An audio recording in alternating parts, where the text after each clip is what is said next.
Muito bem, vamos dar início a esta pequena e breve formação sobre o pelagianismo e gnosticismo. Quero saudar a todos e, de modo muito particular, os da minha equipe de Nossa Senhora do Pilar. Falo todos porque eu sei que este videozinho vai chegar a muitas outras pessoas. O padre está bem, estamos bem aqui em casa e estamos assim com uma boa expectativa de que logo, logo esta pandemia vai passar, logo, logo vamos ter, se Deus quiser, a vacina e vamos voltar à nossa rotina. Espero que todos estejam bem. Vamos começar, sem muitas delongas, vamos falar então sobre o pelagianismo e gnosticismo.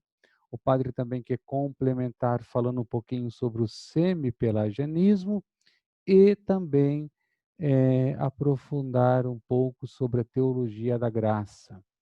O Papa Francisco retoma esses dois temas, pelagianismo e gnosticismo, na exortação Gaudet et Exultat, o chamado à santidade, porque ele sabe que esses temas estão presentes, estão vigentes nos nossos tempos. Então vamos começar. Vamos falar agora sobre o pelagianismo. Então, o pai do pelagianismo, o idealizador do pelagianismo é Pelágio, por isso pelagianismo. Ele era um monge, asceta, e ele acreditava que o ser humano, para alcançar uma vida virtuosa, ele não necessitava do auxílio da graça de Deus. O ser humano, por si só, pelo seu esforço, pela sua capacidade, pelo seu empenho, ele consegue uma vida virtuosa. Não precisa do auxílio de Deus, da força redentora de Cristo, e, aliás, Cristo para ele é simplesmente ou meramente um exemplo a ser imitado, não é? Então, Pelágio, ele tem esta compreensão, esse é o pensamento central de Pelágio. Santo Agostinho, que nós vamos ver, é, ele foi um dos seguidores da heresia do pelagianismo. Ele abraçou por um tempo esta heresia, ele acreditava como uma verdade, mas depois Santo Agostinho vai perceber, vai sentir na própria carne que ele não consegue por si só vencer o pecado, vencer os seus limites, as suas misérias. E ele vai aos poucos se convencendo que é só com a graça de Deus que ele consegue ser um homem diferente. Sem a graça de Deus, ele percebe, nota que não vai muito longe, não é? Santo Agostinho é grande teólogo da teologia da graça, vale a pena ser lido, estudado, ainda é muito atual muitos dos pensamentos de Santo Agostinho. Então, Santo Agostinho vai combater esta heresia, depois que ele se converte verdadeiramente ao cristianismo. Já conhecemos a história de Santo Agostinho. E essa heresia ela foi condenada pela igreja no concílio de Catargo, tá bom? Então, é uma heresia muito atual, porque o mundo que nós vivemos hoje, o mundo que nós vivemos, e há pessoas bem próximas de nós que elas vivem e às vezes elas mesmo dizem para nós que elas não precisam de Deus, elas não necessitam de Deus, elas dizem para nós que elas não veem a necessidade de Deus, e muito menos de seguir uma igreja, coisa desse tipo, não é?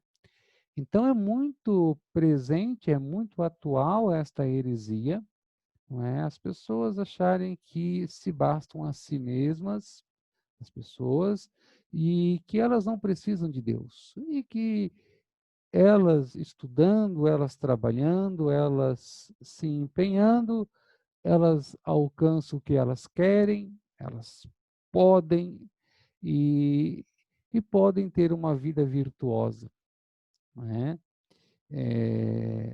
Hoje nós escutamos muito, né? Essa coisa assim, eu posso, eu consigo, é, eu sou capaz. Sim, é verdade, eu posso, consigo, eu sou capaz. Mas nem tudo eu posso, nem tudo eu consigo, nem tudo eu sou capaz, somente por mim mesmo. Eu necessito da graça de Deus. Então, se eu quero me tornar uma pessoa realmente melhor, se eu quero me tornar uma pessoa santa, eu necessito da graça de Deus. A graça de Deus vai me transformar profundamente.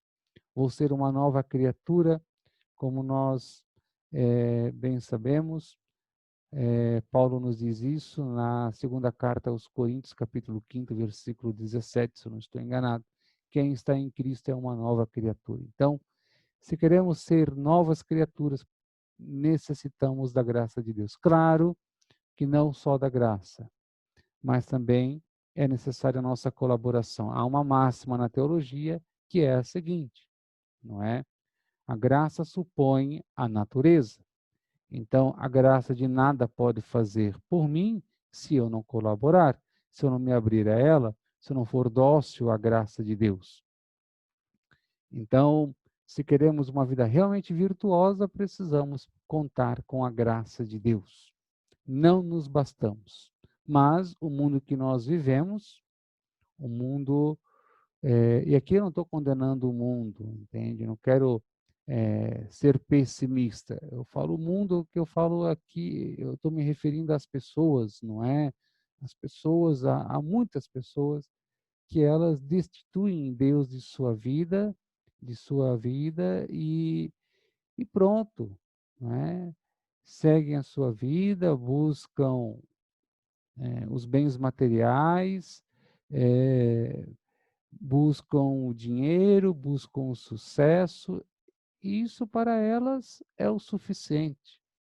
Deus é meramente um acessório, é um periodicálio, não é? Penduricálio, e nada mais. Né? Então, esse pensamento é muito atual. Santo Agostinho fala que nós somos mendigos de Deus, nós temos que estar constantemente batendo a porta de Deus e pedindo a sua graça, a sua misericórdia, não é? Prosseguindo, vamos falar agora um pouquinho sobre o semipelagianismo, tá? O grande teólogo que endossava essa heresia se chamava João Cassiano, ele era de Marsella, França. Ele acreditava que a graça de Deus auxilia o ser humano para vencer o pecado, porém, a iniciativa primeira é do próprio ser humano. Portanto, naquele início de mudança, no princípio de mudança, o ser humano não necessita da graça de Deus. Depois, sim, a graça vem auxiliar, mas num primeiro momento, num primeiro instante, o ser humano não precisa da graça de Deus, tá bom? E essa é a teoria do semipelagianismo. Há algumas outras questões que eu não vou entrar aqui, mas o pensamento central sobre o semipelagianismo é esse, não é? Porém, ela não se sustenta porque, se nós nos recordamos, em 1 João, na primeira carta de São João, capítulo 4, versículo 10, diz que Deus nos amou por primeiro. Portanto, a graça sempre se antecipa a nós, o amor de Deus sempre se antecipa a nós. E é movidos por esse amor, por esta graça, por esta presença de Deus, que nós então, claro, livremente, conscientemente, vamos começar um processo de conversão, de mudança de vida, um processo para vencer o pecado, para vencer o homem e a mulher velhos e, e assim fazer uma mudança profunda da nossa vida. Então, desde o início até o fim da nossa vida terrena, dentro dessa dinâmica de conversão, a graça nos acompanha. Não podemos correr o risco de achar que só o nosso esforço foi suficiente para que dessemos o pontapé inicial para uma conversão. Se hoje eu estou numa equipe de Nossa Senhora, se estamos seguindo este movimento, é porque a graça de Deus me tocou a mim como marido, tocou a mim como esposa, e essa graça também vai tocando os filhos, frutos desta união abençoada, não é? Embora, num primeiro momento, talvez alguns não percebem a graça tocando nos filhos, percebem os filhos distantes, mas a graça, silenciosamente, ela trabalha. E quando ela encontrar uma frestazinha no coração do filho e da filha, a graça entra, que é o amor de Deus, e revoluciona para valer. Por isso, não podemos desistir, temos que rezar para que todos de nossa família façam este processo lindo de conversão. Então, o pelagianismo e o semipelagianismo são heresias que estão aí, bem presentes no nosso tempo, né? Então, agora vamos entender um pouquinho o que é a graça. Aqui tem uma definição. A graça é o próprio Deus que se dá. O Espírito Santo derramado em nossos corações é a graça por excelência, tá bom? Então, a graça é o próprio Deus, é o Espírito Santo. E se podemos definir graça, dizia um professor meu na teologia da graça, ele dizia, se podemos definir de forma assim, que todos possam compreender o que é a graça, é amor. Então, a graça é o amor de Deus. O amor de Deus é a graça. É o próprio Deus que é amor que age em nós, que se doa por nós, tá bom? Então, isso que é graça, é o próprio Deus que se doa por amor, é o amor de Deus, o amor agindo em nós. E quando o amor começa a agir em nós, então nós somos transformados, somos renovados, somos libertos e vamos nos tornando mais belos, mais bonitos, porque a graça nos deixa assim, não é? Mais belos, mais bonitos, mais felizes, mais alegres, mesmo com as tribulações, mesmo com as lutas diárias que nós travamos, mesmo com tudo aquilo que muitas vezes é desafiador, mas com a graça nós temos a força necessária para, com o barco da nossa vida, passar muitas vezes por este mar cheio de ondas revoltas e de um vento forte que sopra contra a nossa barca. Então, temos que pedir a graça de Deus diariamente. Aqui nós vamos aprofundar um pouquinho esta questão do tema da graça. Aqui temos graça incriada e graça criada. Vamos entender. A graça incriada é o próprio Deus. Então, Deus não é criado, não é? Deus, ele é eterno. Então, a graça ela é incriada, porque é o próprio Deus. A graça criada é as mudanças que acontecem no interior do ser humano a partir da ação de Deus. Então, aquelas mudanças que vão acontecendo, claro, com a minha colaboração, essas mudanças que vão acontecendo dentro de mim, se chama graça criada, tá bom? Depois você pode voltar ao slide e ler e memorizar esses conceitos. E agora sim, isso aqui é muito importante para nós eh, compreendermos a graça, mas também compreendermos o porquê que a igreja não aceita o pelagianismo e nem o semi-pelagianismo. Veja, isso aqui é mais uma questão assim, pedagógica para entendermos a graça. Aqui temos a graça suficiente e a graça eficaz. É Deus agindo, não é? Aqui é só uma compreensão mais assim pedagógica. É o próprio Deus agindo, é o amor de Deus. Então, a graça suficiente, não é? Há uma iniciativa primeira de Deus em todo ser humano. Como dizia, Deus nos amou por primeiro, 1 João 4,10. Tá bom? Então, Deus dá uma graça suficiente, uma graça primeira, e para que o ser humano possa começar este processo de conversão. Lembra que no semi-pelagianismo dizia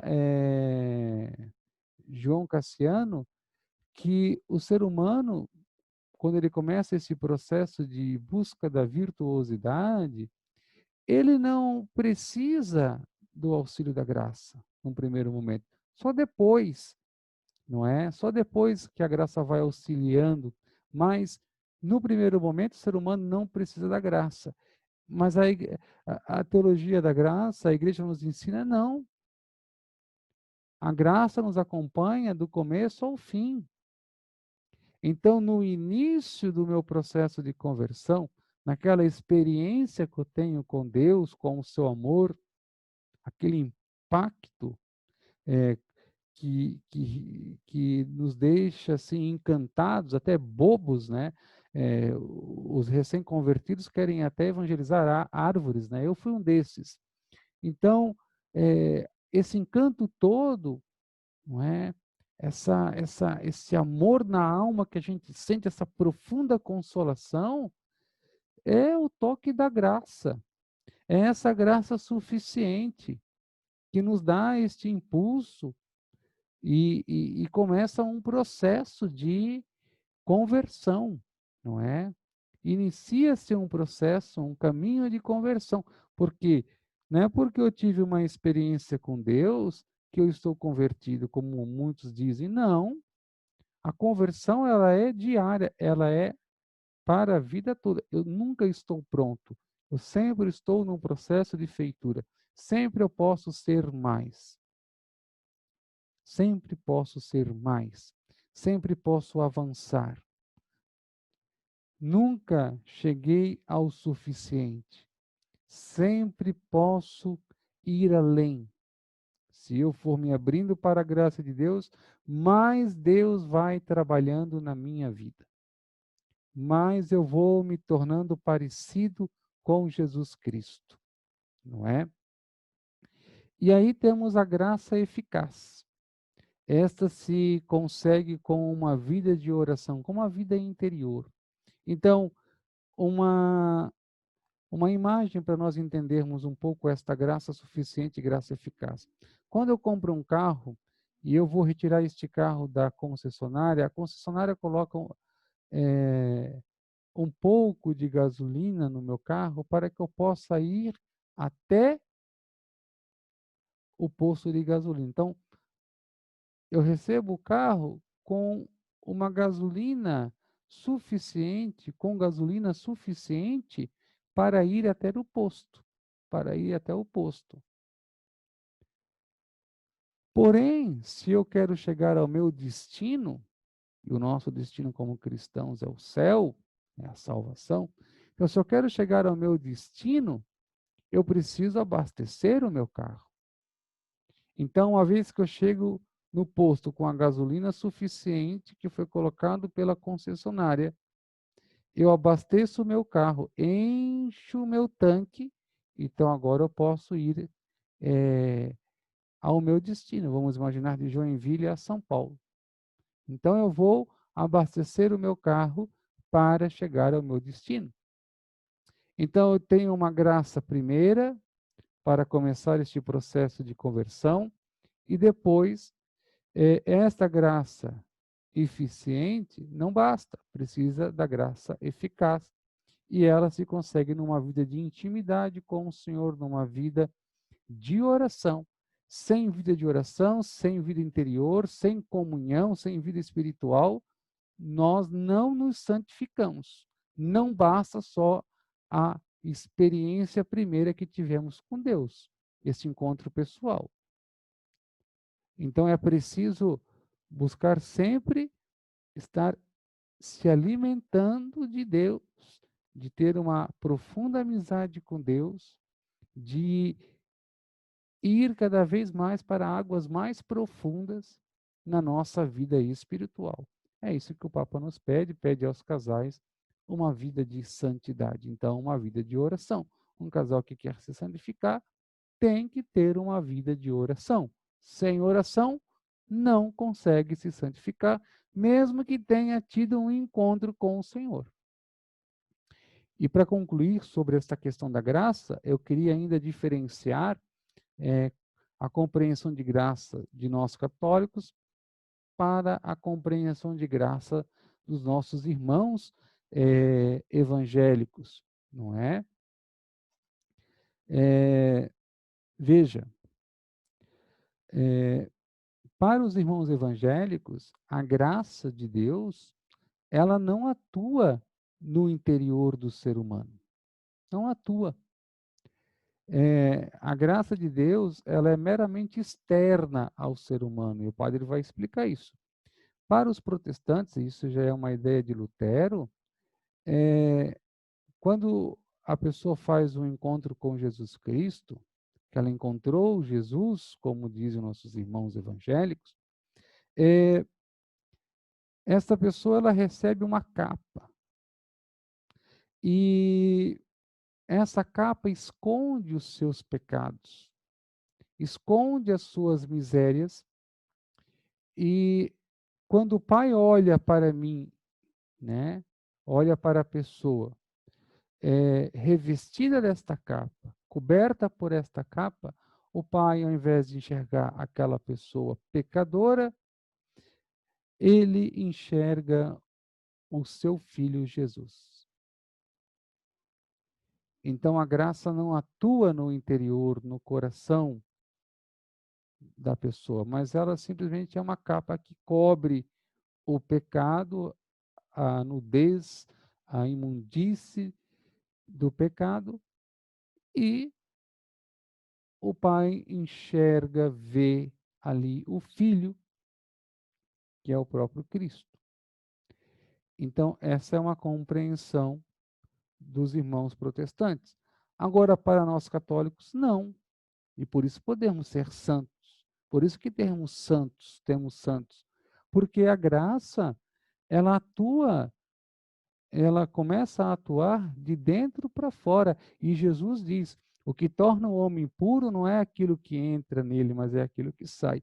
É do seu coração que vêm as piores maldades, que vem o adultério, vem a mentira, vem isso, vem aquilo, tudo que nós já sabemos. Então, quando o ser humano se abre para a graça começa a trabalhar dentro dele e transformar ele de dentro para fora. O amor de Deus começa a fazer com que essa pessoa vai sendo cristificada, divinizada ou justificada. Tudo é sinônimo. Para dizer que à medida que a graça vai trabalhando dentro de mim, eu vou me tornando cada vez mais parecido com a pessoa de Jesus. E Paulo vai dizer: tende entre vós os mesmos sentimentos de Cristo Jesus. Como é que eu vou ter os sentimentos de Cristo Jesus se eu não deixo a graça de Deus, o amor de Deus trabalhar dentro de mim? Então a graça de Deus vai me fazendo com que eu me torne cada vez mais parecido com Jesus. E aí, o pai olha e me vê como filho. Não tem uma capa que esconde os meus pecados e aí o pai vê o filho. Não, o pai me vê como filho. E o mesmo amor que o Pai tem pelo Filho eterno, ele tem por mim. Então, em Jesus Cristo, nós, e pelos seus méritos da paixão, morte e ressurreição, nós nos tornamos filhos adotivos, filhos amados de Deus. Por isso que o catecismo nos ensina que somos filhos no Filho. Por causa do Filho, somos filhos adotivos de Deus. Mas isso é possível porque a graça age em nós, dentro de nós. Então, é, isso significa que a mesma graça que foi derramada no coração dos apóstolos, a mesma graça que foi derramada ao longo da história da igreja na vida dos santos, e aqui vamos trazer São João Paulo II, Santa Teresa de Calcutá, Santa Faustina, Santo Padre Pio, é a mesma graça que é derramada, foi derramada em nós no nosso batismo. Então, nós também podemos ser santos como esses homens e essas mulheres ao longo da história da igreja. Porém, talvez eu não vou ter as honras dos altares, mas posso ser tão santo ou até mais santo do que estes, mesmo não tendo reconhecimento da igreja, não passando por um processo de beatificação, canonização, mas posso me tornar um grande santo, uma grande santa da igreja. Quantos que estão no meio de nós que são esses santos e santas? Que vivem uma vida de comunhão com o Senhor, de intimidade, de amizade. Quantos casais de nossas equipes de Nossa Senhora que vivem uma vida linda de comunhão com Deus, que dão um lindo testemunho, que estão neste processo de cristificação, de divinização. É maravilhoso. Claro que é importante, sempre digo, sobretudo para os jovens, que eu nunca vou ser uma Santa Faustina, nunca vou ser um São João Paulo II. Por que eu não vou ser? Porque cada um de nós é único. E cada um de nós, numa vida de santidade, somos uma edição inédita da santidade de Deus. Ninguém é igual ao outro. Então, o jeito como Deus deseja e quer que o Padre Elton seja santo não é o mesmo que você. E o jeito como ele deseja que você seja santo não é o mesmo que ele deseja que o Padre Elton seja santo. Porque cada um é único. Então, cada um de nós somos uma edição inédita. E se eu não busco uma vida de santidade, se eu não busco me abrir para a graça, o mundo não vai receber essa edição inédita da santidade de Deus. Por isso, temos que nos abrir para a graça, para o amor de Deus. Isso é fundamental, não é? E concluindo sobre a graça, já indo para o gnosticismo, veja, se o semi-pelagianismo falava que não precisávamos, num primeiro momento, não é, da graça de Deus, então a graça suficiente contradiz essa ideia do semi-pelagianismo. Se o pelagianismo diz que nós não precisamos da graça para alcançar uma vida virtuosa, a graça eficaz nos mostra que nós precisamos sim de Deus, da sua graça, da sua presença para alcançarmos uma vida virtuosa, uma vida de santidade. Tá bom? Opa, cliquei errado aqui, vamos seguir. Por último, o gnosticismo, tá bom? Aqui, gente, teria muita coisa para falar. Teria que entrar um pouco na filosofia de Platão, falar do dualismo, falar do maniqueísmo, mas eu não vou falar, tá? Eu vou só pincelar, porque senão vai ficar muito longo este vídeo. Tá? Então, duas características clássicas do gnosticismo. A primeira afirma que este mundo criado, material, é mau e escraviza o ser humano. Portanto, uma visão pessimista do mundo criado, do mundo material. Dito de outro modo, um pessimismo também para com a carne, para com o corpo. Os gnósticos olham tudo que é material de forma negativa, não é? Eles entendem como algo ruim a matéria, tá bom? para eles, o corpo, falando a respeito do ser humano, é, é o cárcere da alma, não é? Então, o ser humano tem que se libertar desse corpo. Se você, no início do cristianismo, havia muito essa questão do flagelo, do silício, do se chicotear, e etc., porque os monges tinham um pouco essa ideia pessimista do corpo, negativista, e pouco ou bastante, né? E aí eles buscavam domar, vamos dizer assim, este corpo e buscar se libertar, né, do corpo, fazer com que a alma se elevasse a Deus, né? Não que não temos que fazer exercícios espirituais, ascéticos, né, fazer ascese, sim, precisamos, né, mas não podemos ter uma ideia pessimista, negativista da carne e do material, porque o próprio Filho de Deus assumiu a nossa humanidade, é, é, ele assumiu a nossa carne ferida, e ele, que se entregou por amor por nós, cura a nossa carne ferida, doente e machucada pelo pecado, não é? Então, diz Santo Irineu, aquilo que não foi assumido não poderia ser redimido. Como Cristo assume toda a nossa humanidade, ele que é verdadeiro Deus e verdadeiro homem, ele que assume a nossa humanidade, exceto no pecado, né, porque ele não tem pecado, mas depois ele vai assumir os nossos pecados, vai carregar sobre si as nossas dores, não é?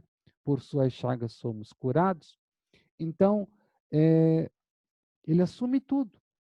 Assumindo tudo, ele redime tudo com a sua entrega de amor. Então, a carne, o mundo material, embora haja a presença do mal, que esse é um outro assunto, é, é boa. Tanto é que depois São Tomás de Aquino vai buscar esta união, né, entre alma e corpo, né? A segunda característica é que há um conhecimento que nos liberta desta realidade opressora, tá bom? Então, segundo os gnósticos, há um conhecimento especial, um conhecimento secreto, e que este conhecimento, vamos dizer assim, é para poucos, para privilegiados, e muitos até dizem que a igreja tem este conhecimento, mas é para alguns somente. No mundo da literatura, do cinema, nós vemos muitas vezes um pouco essa ideia incutida de um conhecimento secreto que eleva o ser humano, e os outros estão que não têm este conhecimento, têm um conhecimento raso, vamos dizer assim, é uma alma pequena, não elevada, não é? Então, um pouco essa ideia, não é? Se você leu o livro de Dan Brown, né? O livro cujo título é O Código do Leonardo da Vinci, acho que é bem esse o título, talvez eu possa estar me equivocando. É um pouco essa ideia de que há um conhecimento aí especial, privilegiado para poucos, e que está escondido e que precisa ser descoberto, e blá, blá, blá. E até hoje, né, nas universidades, quem estuda, quem já foi à universidade sabe que tem alguns professores que falam disso, né? Que a igreja esconde um monte de coisas e tal. Mas, enfim, o que é importante dizer é que para nós cristãos católicos, não é? E também para os irmãos evangélicos, Jesus, a palavra viva do Pai, a palavra que se fez carne, nos revelou tudo. Nos revelou a face amorosa de Deus, a face misericordiosa de Deus, nos revelou tudo. Não tem nada escondido. Temos a revelação plena a partir da pessoa de Jesus, e ponto final, né? A igreja não está escondendo nada de ninguém, não. Tá bom? Então, essas são as duas principais características do gnosticismo, né? Uma visão pessimista da carne, do materialismo, do material, né, da matéria, e este conhecimento especial, privilegiado, que eleva o espírito, não é? São os que, e aí aqueles que têm este conhecimento são os espirituais, e os que não têm este conhecimento são os carnais, são, vamos dizer assim, o baixo clero, né? E o alto clero é quem tem este conhecimento. Concluindo, então, esta heresia fundamenta-se num dualismo maniqueísta, né? Há dois princípios eternos, o bem e o mal. Então, eu vou tentar ser bem breve nisso aqui. O maniqueísmo é essa heresia de que há dois princípios, e esses dois princípios se equivalem, o princípio do bem e o princípio do mal. Segundo Platão, esse é o pensamento platônico, existe o sumo bem, a divindade, ele não chama de Deus. Nessa divindade condensa-se esses dois princípios, o princípio do bem e o princípio do mal, não é? E então há sempre um paradoxo, o bem e o mal, as luzes e as trevas, o cheio e o vazio, não é? O escuro e o claro, enfim, sempre essas posições paradoxais, antagônicas. E aí, um certo momento, uma realidade ali, dentro do sumo bem, o mal se revolta, vamos dizer assim, e, e aí emana deste sumo bem uma semidivindade ou uma divindade mais inferiora, que Platão vai chamar de demiurgo. E este demiurgo, esse semideus, ou né, esse deus mais inferior, vai plasmar, é, vai plasmar, vai criar entre aspas, tá? Porque criar é uma ideia que não é grega, tá bom? Então, vai plasmar um mundo cópia, que é o chamado mundo sensível. E existe o mundo inteligível, que é o mundo das ideias, onde está o sumo bem, aonde está o demiurgo. Então, este demiurgo, quando ele quer penalizar alguém que transgride o mundo ideal, vai esta alma ser presa no corpo, que é lá no mundo sensível. Então, quando uma alma lá transgride algo, né?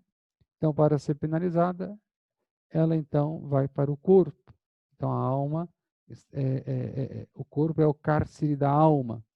E a alma tem que se libertar, se purificar para voltar ao mundo ideal.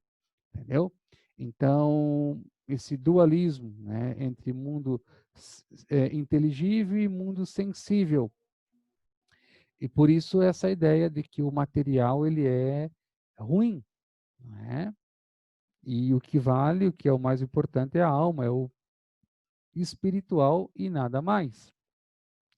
E aí se menospreza o material, se menospreza a carne, se menospreza tudo que é criatural e só busca aquilo que é espiritual, não é? Então, o maniqueísmo é terrível. E há pessoas que acreditam que há dois princípios, o bem e o mal, e que se equiparam. Não é? Quantas pessoas vêm falar conosco a respeito do mal, achando que o mal tem a mesma força do que o bem, sendo que bem para nós aqui é o próprio Deus, e o bem é infinitamente mais poderoso do que o mal. Embora às vezes o mal pareça que esteja vencendo, tá bom? Então, o gnosticismo é isso. Também tem a sua raiz no maniqueísmo, não é? Essa visão dualista do ser humano. Então, temos que ter muito cuidado. E agora, finalizando, se você for olhar hoje nos nossos tempos, tem pessoas que cultuam demais o corpo e esquece do espírito. E há pessoas que cultuam demais o espírito, uma vida espiritual, e esquece do corpo. Então, nós precisamos da justa medida, do equilíbrio, tá bom? Então, é isso que eu tinha para dizer. Agradeço e qualquer dúvida, estou à disposição para tirar, tá bom? Deus abençoe. Vou dar a benção para a nossa equipe, também para todos que assistirem este vídeo. O Senhor esteja convosco, Ele está no meio de nós. Que desça sobre vós, por intercessão de Nossa Senhora do Pilar, a bênção do Deus Todo-Poderoso, o Pai, o Filho e o Espírito Santo. Amém. Rogai por nós, Santa Mãe de Deus, para que sejamos dignos das promessas de Cristo.